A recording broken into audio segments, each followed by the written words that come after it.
મિત્રો page number 18 પર તમે જોશો તો એક પ્રશ્ન આપેલો છે, મૂળની સંકલ્પના અને મૂલર દળ. મૂલર દળની વાત આપણે પછી કરીએ છીએ, પહેલાં મૂળ સંકલ્પનાની વાત કરીએ. અત્યારે હાલ રોજિંદા જીવન વ્યવહારમાં તમે જુઓ છો કે ભાઈ કીડાની સિઝન ચાલે છે, ઉપવાસ, શ્રાવણ મહિનો. તો કેળા લેવા જો તો તમે શું કહેવાય? એ ભાઈ એક ડઝન કેળા એટલે 12 નંગ થાય. નાનું ફેમિલી હોય બરાબર, તો આપણે અડધો ડઝન નાખીએ. મોટું જમ્બો ફેમિલી હોય 2 ડઝન 4 ડઝન એવું આપણે માગીએ છીએ. ઉત્તરાયણની સિઝન, તમારો પ્યારો તહેવાર આવે, એ કાયપો એની અંદર તમે જુઓ તો તમારી બેન કે ભૈયા એક કોળી પતંગ મારા માટે લેતા આવજો. એક કોળી એટલે 20 પતંગ. તમે તો જથ્થાબંધ જ લાવવાના, મને ખબર છે. તો એક કોળી એટલે 20 નંગ, એક ડઝન એટલે 12 નંગ. એક ગ્રોસ વધુ જથ્થો આવે છે ત્યારે 144 નંગ આવે છે. કેટલા? 144. આ રીતે પદાર્થનો જથ્થો આપણે દર્શાવવો હોય, પદાર્થનો જથ્થો દર્શાવવો હોય તો એના માટે કોઈ પણ પરમાણુમાં, અલ્પ પ્રમાણમાં પદાર્થમાં પરમાણુ કે અણુની સંખ્યા ઘણી ખૂબ વધુ હોય. આથી અણુની સંખ્યાને ચોક્કસ જથ્થામાં દર્શાવવા માટે એસઆઈ એકમ પદ્ધતિ આવી હતી. આ એસઆઈ એકમ પદ્ધતિમાં પદાર્થનો જથ્થો દર્શાવવા માટે आपने भाई एक एकम एसआई एकम पद्धति प्रमाणे पदार्थना जत्था माटे मोलने स्वीकारवामां આવ્યો હતો. હવે મોલ કઈ રીતે થાય, મોલ એટલે શું, એના માટેની વાત કરું છું.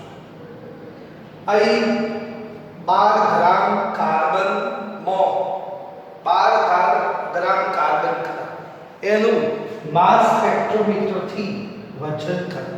આ માસ સ્પેક્ટ્રોમીટરથી વજન કરી, સાદી તુલા નહીં, ભૌતિક તુલા નહીં, વૈશ્લેષિક વજન કાંટો નહીં, પણ માસ સ્પેક્ટ્રોમીટર, દ્રવ્યમાન સ્પેક્ટ્રોમીટરથી આ 12 ગ્રામ કાર્બન એને પ્રમાણિત ગણી અને એનું વજન કરવામાં આવે. તો એનું વજન કેટલું માલૂમ પડે? મિત્રો યાદ રાખવા, આ આંકડાકીય માહિતી છે, ભૂલી જવાય. 1.992648 ગુણાકારમાં 10⁻³ ગ્રામ. ઓકે, આના પરથી કાર્બન પરમાણુની સંખ્યાને આપણે જોઈએ. ભાઈ તો 1 મોલ કાર્બનનું દળ અપોન 1 કાર્બન પરમાણુનું પરમાણુય દળ, પરમાણુય દળ આવું. તો 1 મોલ કાર્બન એટલે કેટલા? તો 12 ગ્રામ. માસ સ્પેક્ટ્રમ 1 મોલ એટલે 12 ગ્રામ. એનું માસ સ્પેક્ટ્રોમીટરથી વજન કર્યું તો એનું વજન કેટલું માલુમ પડ્યું? 1.992648 ગુણાકારમાં 10⁻³ ગ્રામ પ્રતિ પરમાણુ. એક પરમાણુનું વજન, કાર્બનના C12 સમસ્થાનિકનું વજન આટલું માલુમ પડે. 1 મોલ એટલે કાર્બન 12 ગ્રામ. હવે તમે જોશો તો ગ્રામ ઉડી જશે. તો અહીં કેવું છે? 1 મોલ અપોન 1 પરમાણુ છે. તો પરમાણુ ક્યાં આવતા રહેશે? ઉપર. તો પરમાણુ ઉપર આવતા રહ્યા, મોલ ક્યાં આવતા રહ્યા? નીચે. તો પરમાણુ પ્રતિ મોલ. તો કાર્બનમાં પરમાણુની સંખ્યા, એ સંખ્યા એવોગેડ્રો નામના વૈજ્ઞાનિક એમિડો એવોગેડ્રો એને કહ્યું. એવોગેડ્રો આંક એટલે Ne. કોઈ પણમાં પરમાણુની સંખ્યા આવે એટલે એવોગેડ્રો આંક લેવાનો. એના વડે તમારે ગુણવું પડે. સંખ્યા આવે એટલે એવોગેડ્રો આંકે ગુણવાનો. માટે શું થયું? આ બંનેનો ગુણોત્તર કેલ્ક્યુલેટરથી લેશો, 10⁻³ ઉપર જશે તો 10⁻23 અને 6 પોઈન્ટ. આ બંનેનો ગુણોત્તર કરો 12 ગ્રામ અપોન 1.992648. આ બંનેનો ગુણોત્તર લેશો તો 6.022 આવશે. જે સંખ્યા એવોગેડ્રો આંક તરીકે ઓળખાય છે. તો અહીં આપણે કહીએ કે 1 મોલ એટલે કેટલા? તો 1 મોલ એટલે 12 ગ્રામ સમસ્થાનિક ખરો કાર્બનનો. એ સમસ્થાનિકમાં રહેલા પરમાણુની સંખ્યા જેને એવોગેડ્રો આંક તરીકે ઓળખીશું. 1 મોલ આવે એટલે એવોગેડ્રો આંકે તમારે ગુણી કરવાનો. તો શું થયું? 12 ગ્રામ કાર્બનનો સમસ્થાનિક C12 ખરો, એમાં રહેલા પરમાણુની સંખ્યા SI એકમ પદ્ધતિ પ્રમાણે પદાર્થના જથ્થાને દર્શાવવા માટે એ મોલ એકમ નક્કી કરવામાં આવે. અહીં તમે જોશો 1 મોલ હાઇડ્રોજન પરમાણુ, તો એવોગેડ્રો આંકે ગુણી કરવાનો. 1 ગુણાકારમાં 6.022 1023 એટલા હાઇડ્રોજન પરમાણુ. ધારો કે 1 મોલ પાણીનું અણુ, તો તમારે શું કરવાનું? પાણીના અણુને એવોગેડ્રો આંકે ગુણી કરવાનો. દાખલા તરીકે 1 મોલ ઇલેક્ટ્રોન, તો તમારે 1 ગુણાકારમાં આટલા 6.022 1023 એટલા ઇલેક્ટ્રોન થાય. દાખલા તરીકે 0.1 મોલ પ્રોટોન, તો તમારે 0.1 ગુણાકારમાં 6.022 1023 થાય. આ રીતે પરમાણુની સંખ્યા દર્શાવવા માટે, પદાર્થનો જથ્થો દર્શાવવા માટે એ SI એકમ પદ્ધતિ પ્રમાણે મોલને પદાર્થનો જથ્થો એકમ તરીકે સ્વીકારવામાં આવે. બીજું, મોલને કોઈ એકમ નથી, કારણ એ સંખ્યા છે, આથી એને કોઈ એકમ હોતો નથી. તો મિત્રો આની વાત કરીએ. ઓકે, આગળ આપણે બીજી વાત કરીએ.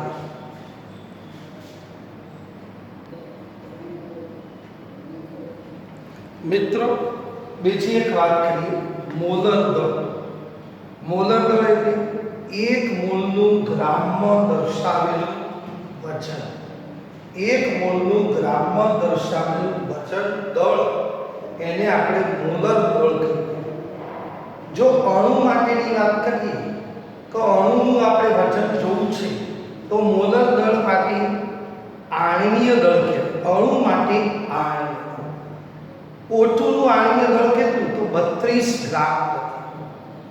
બરાબર. પણ પરમાણ્વીય દળ, ઓક્સિજનના પરમાણુનું પરમાણ્વીય દળ કેટલું? તો 16 ગ્રામ. તો મોલર દળ બરાબર આણ્વીય દળ અથવા તો પરમાણ્વીય. જે તે પરમાણુનું ગ્રામમાં દર્શાવેલું વજન, જે તે પરમાણુનું અથવા અણુનું ગ્રામમાં દર્શાવેલું વજન, એને મોલર દળ, આણ્વીય દળ, પરમાણુ. અણુ હોય તો આણ્વીય, પરમાણુ હોય તો પરમાણ્વીય. દાખલા તરીકે તમે જુઓ કે ભાઈ પાણી છે, 1 મોલ પાણી છે, તો એનું આણ્વીય દળ કેટલું? એનું મોલર દળ કેટલું? એના અણુ ભાર છે. એનો અણુ ભાર કેટલો? પાણીનો અણુ ભાર તમે જોશો 18 ગ્રામ પ્રતિ મોલ. આપણને ખબર છે પાણીનો અણુ સૂત્ર જાણતા તો આણ્વીય દળ મળે. એ રીતે દાખલા તરીકે સોડિયમ ક્લોરાઇડ, એનું આણ્વીય દળ કેટલું? તો સોડિયમ વત્તા ક્લોરીન, સોડિયમનું 23 ગ્રામ, ક્લોરીનનું 35.5 ગ્રામ, તો 58.5 ગ્રામ પ્રતિ મોલ થાય. એ રીતે ગ્લુકોઝનું આણ્વીય દળ, તો ગ્લુકોઝમાં જે તે પરમાણુ છે એના પરમાણુ ભાર વડે ગુણો તો એનું આણ્વીય દળ થશે. તો 6 કાર્બન છે, 12 હાઇડ્રોજન છે, 6 ઓક્સિજન છે, એના પરમાણુ ભારે ગુણશો તો 180 ગ્રામ પ્રતિ મોલ થશે. તો આ રીતે આણ્વીય દળ વિશેની, મોલર દળ એટલે આણ્વીય દળ છે, પરમાણ્વીય દળ છે. ઓકે, આ એની વાત કરીએ. જે તે મોલનું ગ્રામમાં દર્શાવેલું વજન એને આપણે કહીએ. દાખલા તરીકે ભાઈ સુક્રોઝનું આ મોલર દળ કેટલું?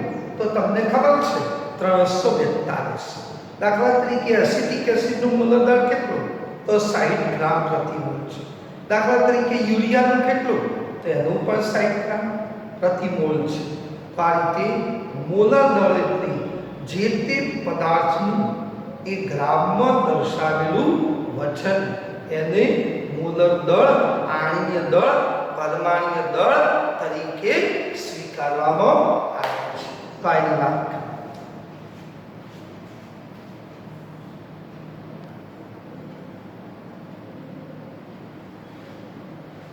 મિત્રો, મોલ શોધવા વચન આપેલું હોય જે તે પદાર્થ અને મોલ શોધવા હોય તો શું કરવા એ આપણે 2-4 ઉદાહરણો લઈએ. દાખલા તરીકે 54 ગ્રામ પાણી છે, એમાં મોલ કેટલા? તો મોલ બરાબર વજન અપોન અણુ ભાર શું થાય? અહીં મોલ શોધવા માટે વજન અપોન અણુ ભાર. વજન કેટલું આપેલું છે? 54 ગ્રામ આપેલા છે. અણુ ભાર, પાણીનો અણુ ભાર કેટલો? તો તમને મિત્રો ખબર છે 18 ગ્રામ. આ ગ્રામ જતો રહે 18 કરી 54 તો 3 1/1 મોલ એટલે મોલ કે આવી ગયા.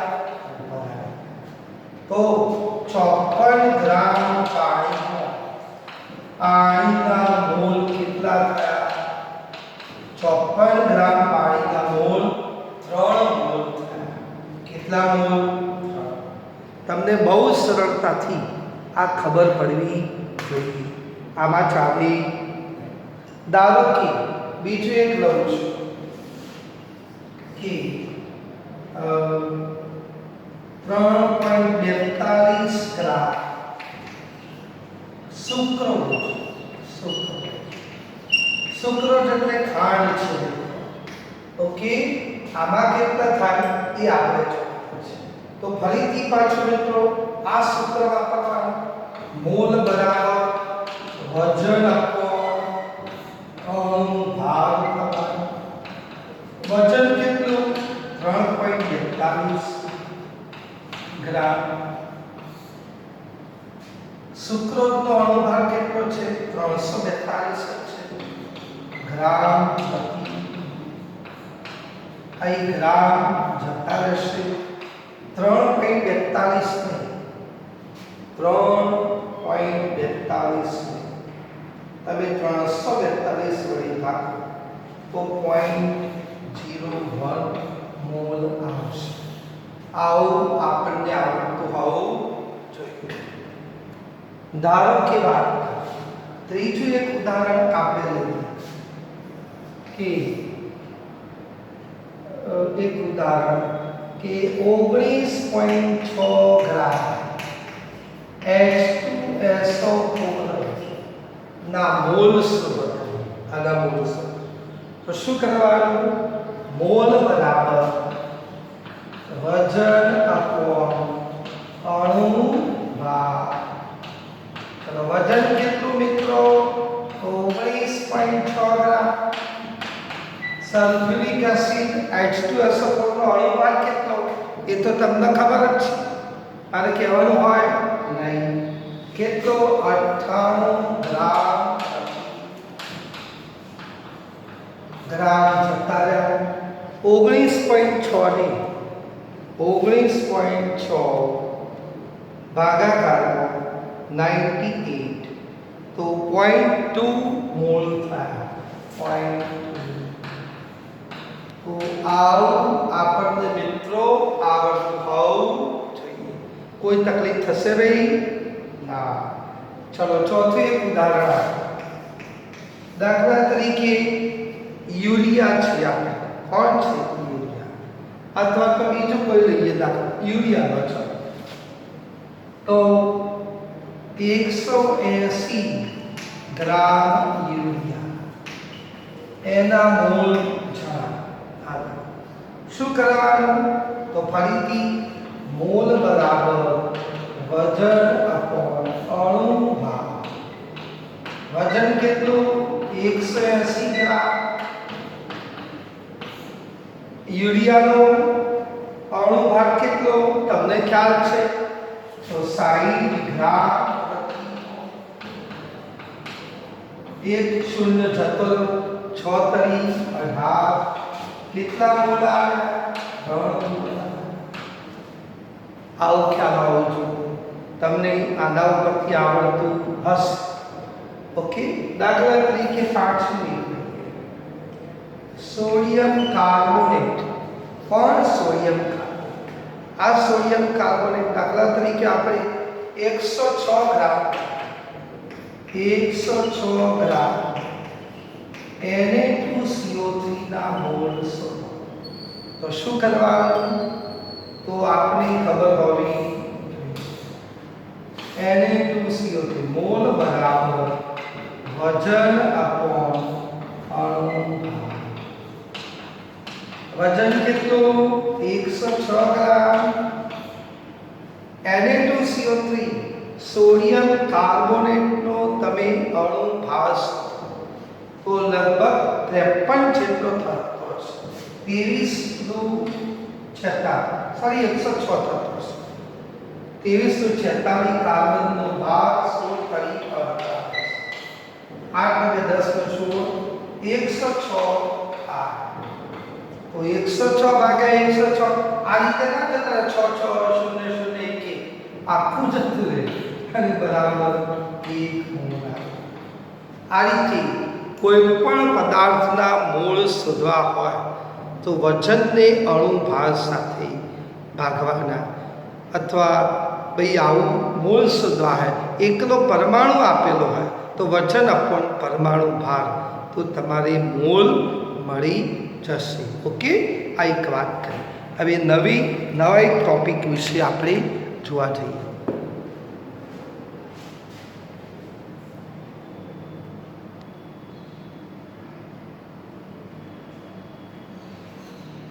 મિત્રો, અણુ સૂત્ર અને પ્રમાણ સૂચક સૂત્ર માટેની વાતો 1 નંબર 19 સૂત્ર આપેલી છે.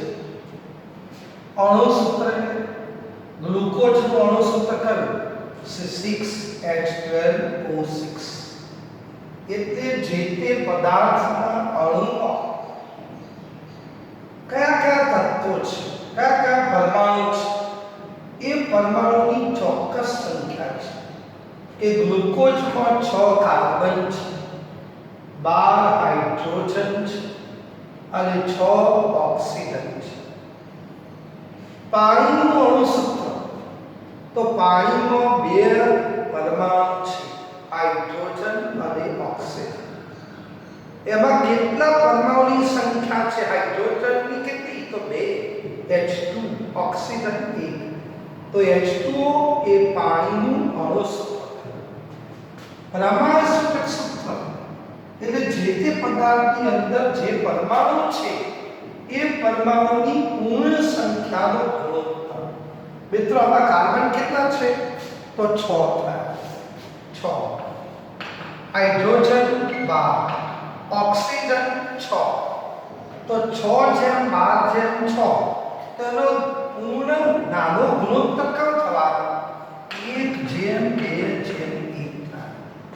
આમાં કાર્બન કેટલા છે? તો 1 છે. હાઇડ્રોજન કેટલા છે? તો 2 છે. અને ઓક્સિજન કેટલા? તો 1. આ રીતે CH2O થયું. આ જે થયું એ ગ્લુકોઝનું પ્રમાણ સૂચક સૂત્ર. અણુ સૂત્ર ગ્લુકોઝનું કયું? C6H12O6. પણ પ્રમાણ સૂચક સૂત્ર આવું થતું નથી. તો અણુ સૂત્ર અને પ્રમાણ સૂચક સૂત્ર ની અંદર સામાન્ય ડિફરન્સ છે. આમાં પૂર્ણાંક સંખ્યાનો ગુણોત્તર છે.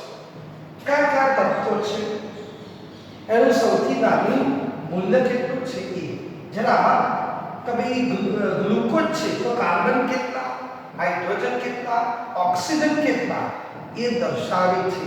અણુ સૂત્ર તો અણુમાં રહેલા પરમાણુની સંખ્યા દર્શાવે છે. અને પ્રમાણ સૂચક સૂત્ર એટલે સાદો સરળ ગુણોત્તર આવું દર્શાવે. મિત્રો, અહીં એક દાખલો આપેલો છે કે એક કાર્બનિક સંયોજનનું પ્રમાણ સૂચક સૂત્ર CH કયું? પ્રમાણ સૂચક સૂત્ર. પ્રમાણ સૂચક સૂત્ર કયું છે? CH. હવે એનો પ્રમાણ સૂચક સૂત્ર ભાર કેટલો થવાનો? જે તે પદાર્થનો ભાર હોય ને સૂત્ર ભાર. મિત્રો કાર્બનનો પરમાણુ ભાર કેટલો? 12. 6 પરમાણુ ક્રમાંક છે, 12 પરમાણુ ભાર છે. 12. હાઇડ્રોજનનો કેટલો? 1. 12 ને 13 ગ્રામ આવું. આના ઉપરથી મિત્રો આ સંયોજનનો અણુ ભાર કેટલો છે? અણુ ભાર કેટલો? 26 ગ્રામ. હવે અહીં મારે પૂર્ણાંક સંખ્યા શોધવાની છે. કઈ? n બરાબર અણુ ભાર ભાગાકારમાં પ્રમાણ સૂચક સૂત્ર ભાર.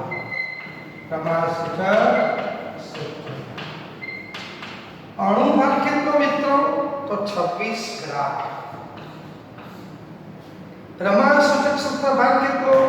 સૂત્ર પરથી શોધો 13. તો પૂર્ણાંક સંખ્યા કેટલી આવી? 2 આવી. ઓકે, આટલું આવી ગયું? હા. હવે શું કરવાનું? એના માટેની વાત તમારે શોધવાનું શું છે? અણુ સૂત્ર. અણુ સૂત્ર બરાબર n ઇન્ટુ પ્રમાણ સૂચક સૂત્ર. n કેટલા છે મિત્રો? તો 2 છે. તો 2 પ્રમાણ સૂચક સૂત્ર કેટલો છે? તો પ્રમાણ સૂચક સૂત્ર CH છે. તો CH. તો કાર્બન કેટલા છે? 2 છે. હાઇડ્રોજન કેટલા છે? 2 છે. આ જે તે પદાર્થનું અણુ સૂત્ર થયું. આ કયો પદાર્થ હોઈ શકે મિત્રો?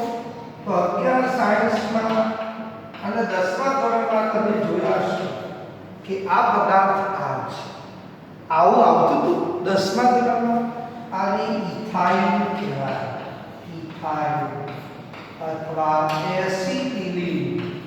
એસિટિલિન આવું થતું હોય છે. મિત્રો આપણે શોધ્યો સાચો ખોટો જોઈ લઈએ.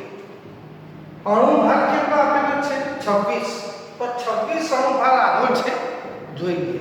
કાર્બનના 12 24 કરે 26. આપણે જે કંઈ શોધ્યું બિલકુલ સાચું શોધ્યું છે. ઓકે, આ વાત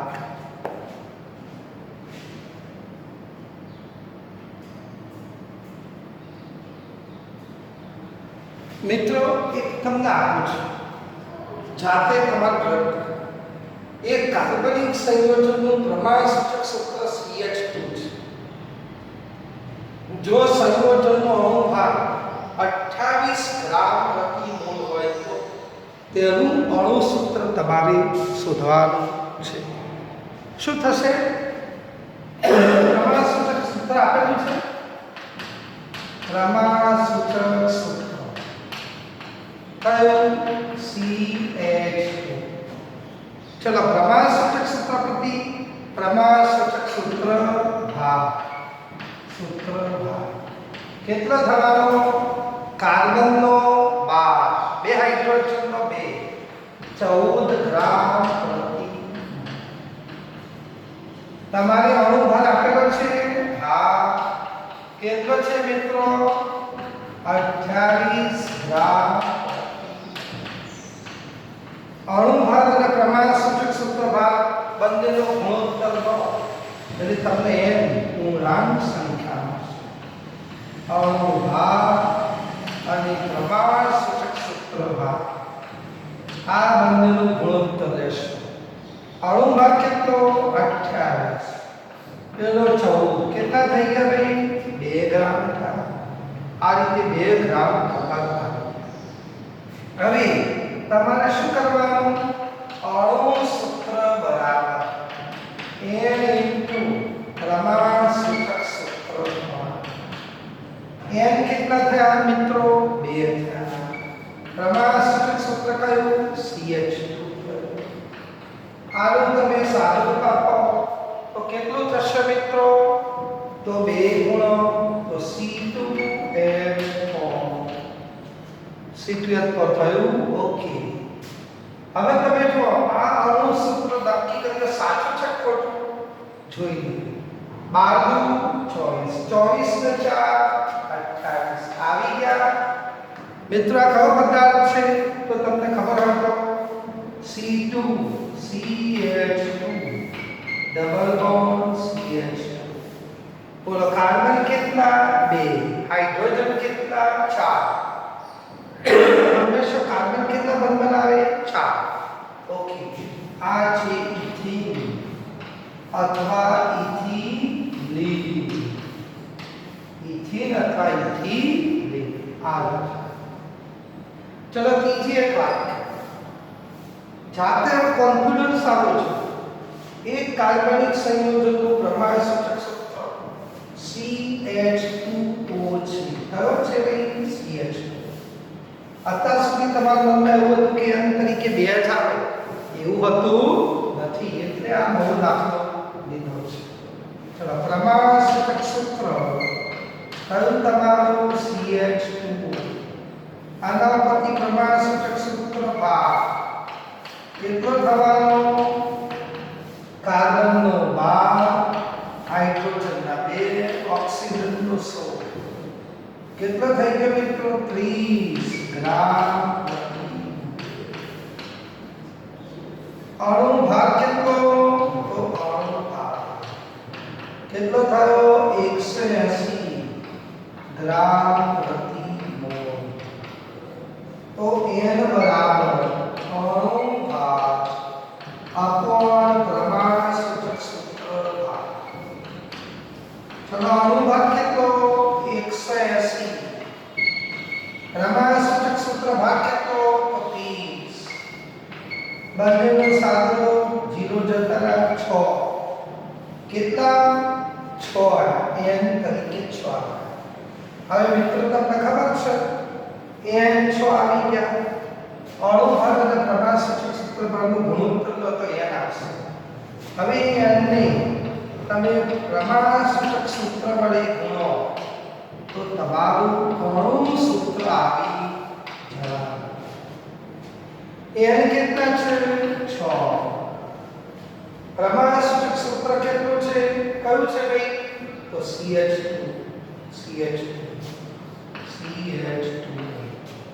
કાર્બન કેટલા 6 હાઇડ્રોજન 12 ઓક્સિજન 6 બોલો અણુ સૂત્ર આવ્યું આ કોણ છે તો ગ્લુકોઝ બોલો ગ્લુકોઝનો અણુ ભાર કેટલો હતો 180 હતો આપણે શોધીએ સાચું ખોટું તો સાચું ઓકે તમને આત્મવિશ્વાસ આવ્યો હશે ચોથો દાખલો એક આવો જોઈએ છે પછી નવી વાત આપણે કરીએ ચોથો દાખલો ઓકે હા તમારે જાતે નક્કી કરવાનું શું થાય છે મિત્રો